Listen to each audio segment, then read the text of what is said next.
Cezhraničná spolupráca obcí patriacich do Združenia gmín, povodia rieky Visloka a Prešovského samosprávneho kraja pri zvyšovaní odolnosti voči prírodným katastrofám v dôsledku klimatických zmien posilnením spolupráce záchranných zložiek v oblasti krízového manažmentu v rámci programu Interreg Poľsko Slovensko 2021 až 2027 spolufinancovaného Európskou úniou.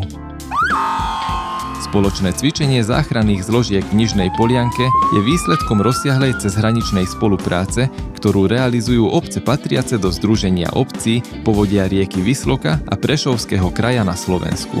Táto dôležitá iniciatíva, realizovaná v rámci programu Interreg Poľsko-Slovensko a spolufinancovaná Európskou úniou, má jeden hlavný cieľ – zvýšiť odolnosť nášho pohraničného regiónu voči prírodným katastrofám a zlepšiť krízový manažment. Nikto z nás si nezelá krízu, ale krízy patria k životu. Môže sa stať akákoľvek situácia, požiare alebo záplavy, snehová kalamita a podobne. Musíme byť pripravení a musíme si aj uvedomiť, že na Slovensku až 44% ľudí žije v pohraničí a veľká skupina ľudí žije práve v slovensko-poľskom prihraničí.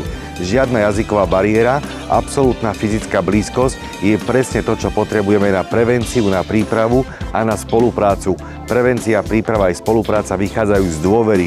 A keďže si veríme, preto je tu aj dnešný projekt a preto sú tu ďalšie cvičenia, ktoré musíme pripraviť do budúcna, aby sme vedeli predchádzať akýmkoľvek krízam, ktoré môžu nastať. Pre hasičov z oboch strán hranice to bola príležitosť otestovať moderné vybavenie zakúpené z prostriedkov Európskej únie a preveriť si vzájomnú súčinnosť pri hasení náročných lesných požiarov. Mówię o współpracy pomiędzy służbami, ale współpraca to z jednej strony to, co w projekcie chcieliśmy zrobić, czyli wyposażyć odpowiednio te jednostki, ale przede wszystkim nauczyć ich współpracować, a tylko trening czyni mistrza, więc te ćwiczenia, które dzisiaj kończą cykl ćwiczeń w ramach tego projektu, myślę, że będą takim ważnym, kulminacyjnym punktem. Suché a horúce podnebie robí lesy náchylnejšími na vznik požiarov ako v minulosti. Keďže oheň nepozná štátne hranice, fondy Európskej únie pomáhajú rozvíjať spoločné postupy, ktoré umožňujú záchranárom konať rýchlejšie a efektívnejšie. I to jest właśnie to, co nam chodzi, żebyśmy nie widzieli tej granicy jako granicy w postaci bariery językowej, żebyśmy potrafili, tak jak pan minister dzisiaj ładnie powiedział, nie tylko być dobrymi sąsiadami na dobre, ale na złe, czyli umieć współpracować i pomagać sobie. Cvičenie bolo rozdelené na dve časti. Všetko sa začalo teóriou, pretože účinné hasenie lesa si vyžaduje dôkladné pochopenie správania sa ohňa. Hasiči analyzovali faktory potrebné na vznik požiaru, ako je palivo. V tomto prípade vysušená podstielka a ihličie, ale aj prístup kyslíka a zdroj tepla. Diskutovalo sa o rôznych typoch hrozieb, od hĺbkových požiarov cez vrchové až po požiare podrastu, čo bolo hlavným zameraním cvičenia. Zohľadnili sa aj poveternostné podmienky, ktoré majú kľúčový vplyv na rýchlosť šírenia plameňov. Čiže takéto cvičenia sú veľmi potrebné, nielen v rámci územia Slovenska, Poľska, ale aj transhraničné, kde si vieme vymieňať tie skúsenosti a zdieľať tie naše jednotlivé postupy práce pri hasení požiarov, pri povodňových aktivitách alebo pri rôznych katastrofických scenároch. V praktickej časti museli hasiči zvládnuť simulovaný rozsiahly lesný požiar. Pri operácii bol použitý moderný dron. Letecké snímky, prenášané naživo na veliteľské stanovište, uľahčili lokalizáciu ohniska v hustom lese.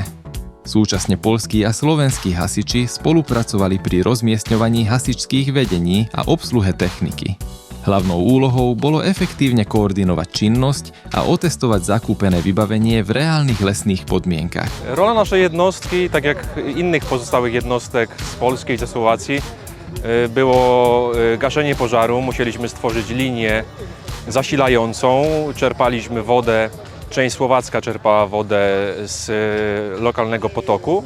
Podawaliśmy przez kilkanaście aut, przez kilkanaście pomp tą wodę aż na sam szczyt niemałej góry. Potem robiliśmy z ostatniego auta rozejście w dół i linie gaśnicze rozprowadzaliśmy wzdłuż linii lasu na prawo i na lewo. Gasiliśmy na obie strony pozorowany pożar lasu. cvičenie v Nižnej Polianke ukázalo, že úzka spolupráca medzi susednými krajinami umožňuje lepšie využívanie prostriedkov Európskej únie a zakúpeného vybavenia. Cvičenie sa skončilo zhrnutím aktivít a balením techniky, ktorá je teraz pripravená na použitie pri skutočných núdzových situáciách. Čiže takéto cvičenia sú veľmi potrebné nielen v rámci územia Slovenska, Poľska, ale aj transhraničné, kde si vieme vymieňať tie skúsenosti a zdieľať tie naše jednotlivé postupy práce pri hasení požiarov, pri povodňových aktivitách alebo pri rôznych katastrofických scenároch. Investície v Poľsku boli udržateľné a systémové. Presne to isté potrebuje Slovensko. Transfer know-how ukáže, že to, čo je dobré v Poľsku, to je presne ten cieľ, ktorý musí dosiahnuť Slovenská republika. Inými slovami, my Poľsku nezávidíme, ale sa inšpirujeme.